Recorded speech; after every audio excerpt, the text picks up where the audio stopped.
বাংলাদেশের আগামী নির্বাচন আরো অবাধ, সুষ্ঠু এবং নিরপেক্ষ দেখতে চায় জাপান।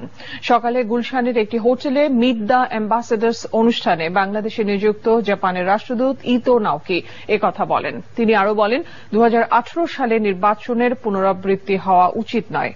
রোহিঙ্গা শরণার্থীদের তাদের দেশ মিয়ানমারে এই মুহূর্তে ফিরিয়ে দেওয়া বড় চ্যালেঞ্জ বলেও মনে করেন তিনি। রিপোর্ট করছেন হাসান জাবেদ।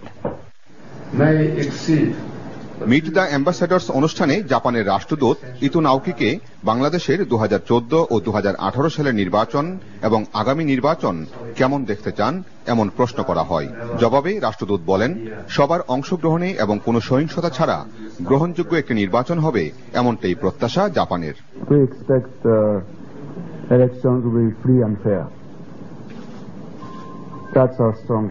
আমরা সুষ্ঠু ও অবাধ নির্বাচন প্রত্যাশা করি। গতবারের নির্বাচন নিয়ে জাপানি দূতাবাস থেকেও উদ্বেগের কথা জানানো হয়েছে। আমি শুনেছি 2018 এর নির্বাচনে আগের রাতে পুলিশও নাকি ব্যালট পেপারে সিল মেরেছে। এই ধরনের নজির অন্য কোনো দেশে আছে বলে জানা নেই। এই ঘটনার পুনরাবৃত্তি হওয়া উচিত না।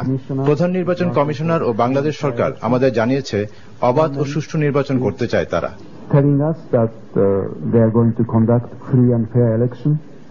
রোহিঙ্গা শরণার্থী প্রশ্নে জাপানি রাষ্ট্রদূত বলেন, মিয়ানমারের রাজনৈতিক পরিস্থিতি স্থিতিশীল নয় এবং সেখানে তাদের যাওয়ার পরিবেশও তৈরি হয়নি। তবে জাপান রোহিঙ্গাদের বিষয়ে গুরুত্ব দিয়ে কাজ করছে। 5 বছর আগে রোহিঙ্গারা বাংলাদেশে আশ্রয় নিয়েছে। এই পরিস্থিতি খুবই অপ্রত্যাশিত। প্রত্যাবাসন অবশ্যই জরুরি। আমরাও এই ব্যাপারে বাংলাদেশের সাথে কাজ করছি। তবে মিয়ানমারের বর্তমান রাজনৈতিক পরিস্থিতি প্রত্যাবাসনের উপযোগী না।